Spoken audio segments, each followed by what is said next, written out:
Hello students, welcome back to my channel.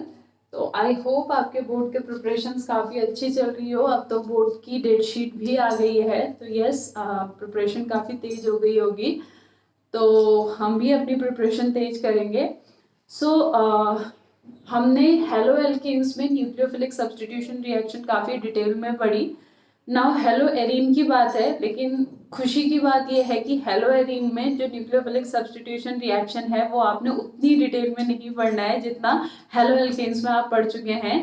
तो उसका भी रीज़न है, लेकिन वो रीज़न आपने पढ़ना है। तो डिटेल आपने नहीं पढ़नी है, लेकिन वो रीज़न आपने पढ़ना है। समझ में आ रहा है? नहीं आ रहा है? ठीक है। मेरा कहने का मतलब ये है कि जो हेलो एरीन्स हमारे होते हैं, हेलो एरीन्स की जो रिएक्टिविटी होती है towards the nucleophilic substitution reaction, वो हेलो एल्केन्स के कंपैरिजन में बहुत कम होती है। Halo arenes are very less reactive towards the nucleophilic substitution reaction as compare to the halo alkanes. तो हम न्यूक्लियोफिलिक सब्स्टिट्यूशन रिएक्शन पढ़ेंगे। होती है न्यूक्लियोफिलिक सब्स्टिट्यूशन रिएक्शन, लेकिन बहुत कम होती है। लेकिन आज हम क्या पढ़ेंगे, that why haloarenes are very less reactive towards the nucleophilic substitution reaction.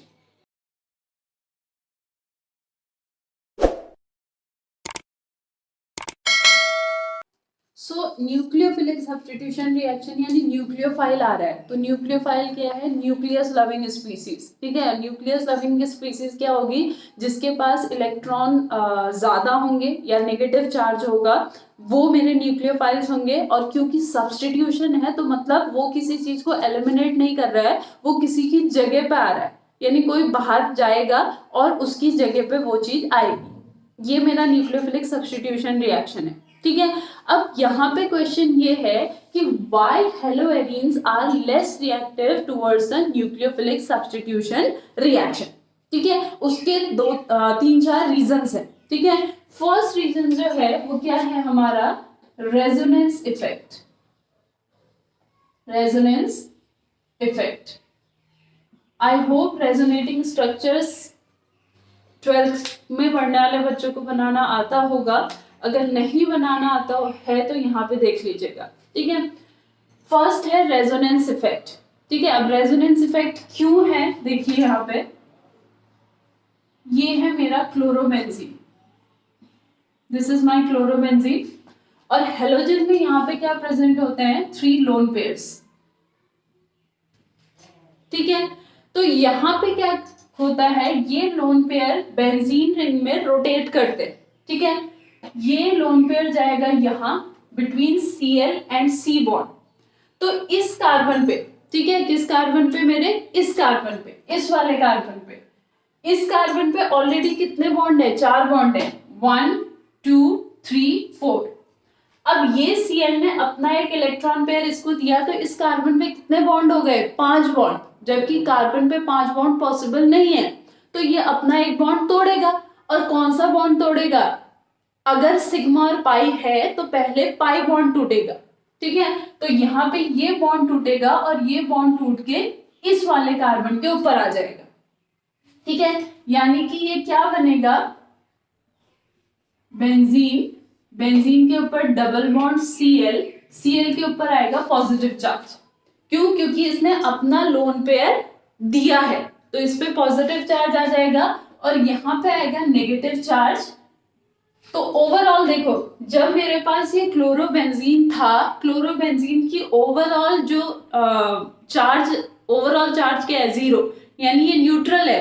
तो रेजोनेटिंग स्ट्रक्चर में भी ये क्या रहना चाहिए? न्यूट्रल ही रहना चाहिए। अगर ये मेरा नेगेटिव होता तो रेजोनेटिंग स्ट्रक्चर में भी ये नेगेटिव ही रहना चाहिए। तो ये न्यूट्रल है, positive negative neutral.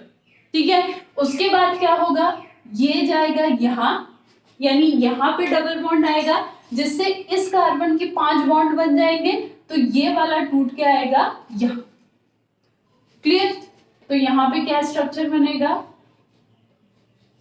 Double bond Cl positive ये, और यहाँ पे आ जाएगा नेगेटिव ये।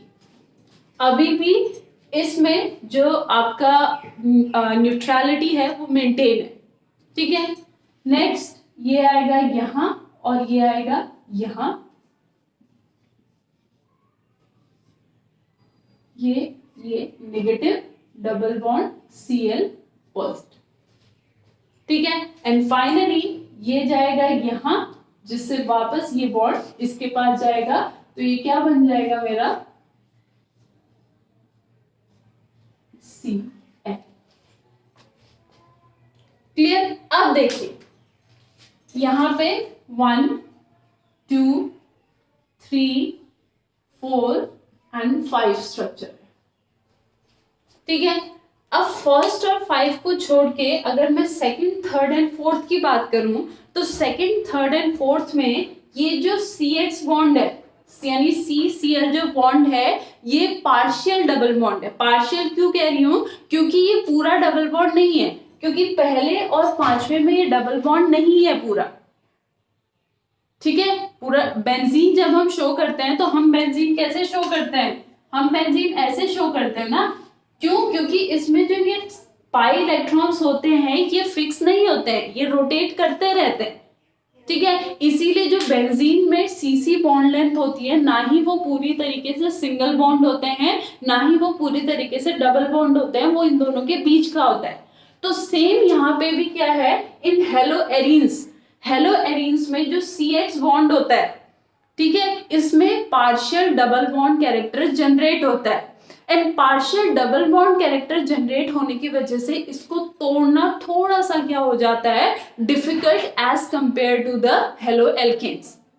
हम क्या पढ़ रहे हैं, हम यहाँ पे पढ़ रहे हैं न्यूक्लियोफिलिक सब्स्टिट्यूशन रिएक्शन, है ना। मतलब ये Cl नेगेटिव के फॉर्म में बाहर जाएगा तब तो न्यूक्लियोफाइल अंदर आएगा, लेकिन पार्शियल डबल बॉन्ड कैरेक्टर होने की वजह से ये बॉन्ड तोड़ना थोड़ा सा क्या हो जाता है, डिफिकल्ट हो जाता है, जिसकी वजह से इनकी रिएक्टिविटी क्या हो जाती है, कम हो जाती है, ठीक है। पहला रीजन तो ये है, ठीक है। Now we will move to second reason, that is hybridisation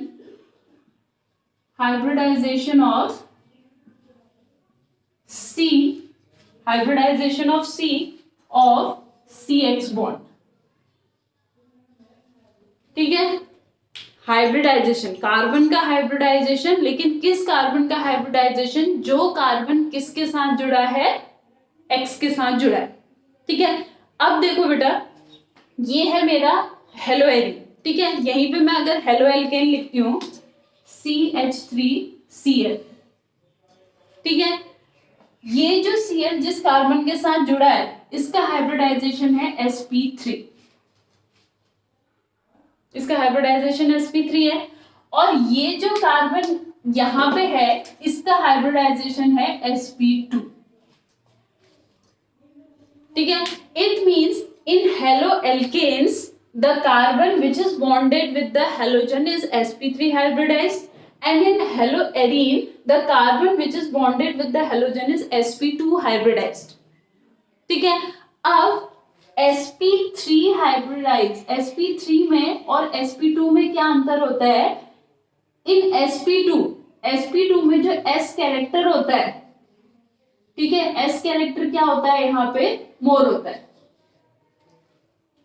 ठीक है। ये तो पढ़ा है ना हमने। अगर हम sp की बात करें, sp में क्या होता है, s का कैरेक्टर 50%, p का कैरेक्टर 50%, ठीक है। sp2 में s का कैरेक्टर 50 से थोड़ा कम हो जाता है, p का कैरेक्टर 50 से थोड़ा बढ़ जाता है, ठीक है। sp3 में s का कैरेक्टर और कम हो जाता है और p का कैरेक्टर और बढ़ जाता है। तो कैरेक्टर बढ़ने से क्या होता है, जो sp2 होगा उसका जो ऑर्बिटल साइज होगा, ऑर्बिटल साइज क्या होगा, स्मॉल होगा, ठीक है। और इसका ऑर्बिटल साइज क्या होगा, लार्ज होगा। किसके कंपैरिजन में, sp2 के कंपैरिजन में। sp2 का ऑर्बिटल साइज छोटा होगा, sp3 का ऑर्बिटल साइज बड़ा होगा। छोटा साइज होने की वजह से इसमें फोर्स ऑफ अट्रैक्शन ज्यादा होगा, ठीक है। साइज छोटा होने की वजह से क्या होगा, ऑर्बिटल साइज छोटा होने की वजह से फोर्स ऑफ अट्रैक्शन क्या होगा, ज्यादा होगा। फोर्स ऑफ अट्रैक्शन ज्यादा होगा तो ये जो कार्बन होगा ये इस Cl को स्ट्रांगली होल्ड करके रखेगा as compare to this carbon. तो इस Cl के लिए बाहर निकलना थोड़ा सा मुश्किल होगा as compare to this Cl। आ रहा है समझ में? इसका हाइब्रिडाइजेशन sp2 है, इसका हाइब्रिडाइजेशन sp3 है।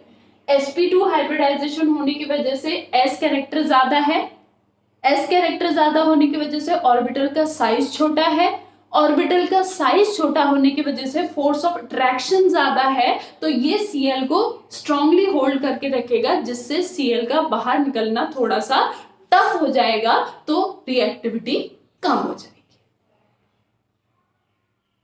आई बात समझो? क्लियर हुआ?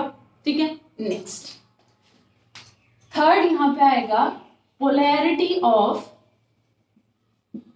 CX bond. ठीक है, अब पोलैरिटी ऑफ CX बॉन्ड क्या है देखो। अब देखो ये है मेरा CH3Cl, इसमें इसका हाइब्रिडाइजेशन है sp3। यहां पे है मेरा C6H5Cl, इसमें इस कार्बन का हाइब्रिडाइजेशन है sp2। ठीक है, Cl की इलेक्ट्रोनेगेटिविटी दोनों में सेम होगी। ठीक है, लेकिन अगर इस कार्बन की बात करें और इस कार्बन की बात करें, इस कार्बन में s कैरेक्टर ज्यादा है और s कैरेक्टर ज्यादा होने की वजह से उसकी इलेक्ट्रोनेगेटिविटी बढ़ जाती है। ठीक है, मींस अगर मैं किसको कंपेयर करूं, sp sp2 और sp3 को कंपेयर करूं, तो sp sp2 और sp3 में से सबसे ज्यादा इलेक्ट्रोनेगेटिव sp होता है, क्योंकि इसमें इसकी जो s कैरेक्टर होता है वो सबसे ज्यादा होता है। यानी s कैरेक्टर जैसे जैसे बढ़ेगा उसकी इलेक्ट्रोनेगेटिविटी भी बढ़ती जाएगी।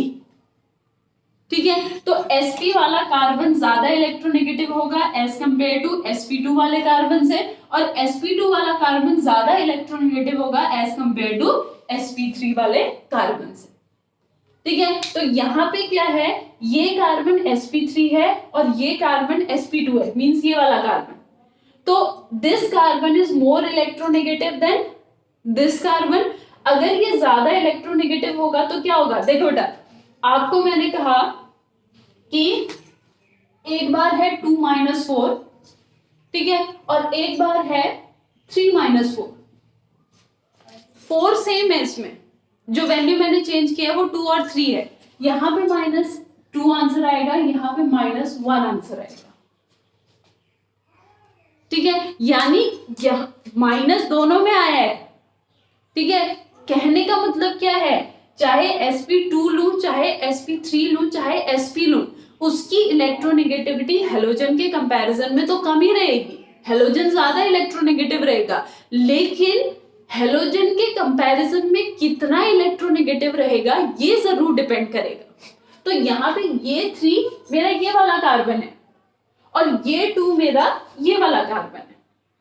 तो क्या होगा, अगर मेरा यहाँ पे ये वाले कार्बन की इलेक्ट्रोनेगेटिविटी इसके कंपैरिजन में कम है तो Cl निकलना आसान होगा। ये Cl अपनी तरफ इलेक्ट्रॉन को आसानी से खींच लेगा, लेकिन ये Cl उतनी आसानी से अपनी तरफ इलेक्ट्रॉन को नहीं खींच पाएगा, क्योंकि यहाँ पे इस कार्बन के पास भी कुछ इलेक्ट्रोनेगेटिविटी है, तो ये उतनी आसानी से इलेक्ट्रॉन को नहीं जाने देगा।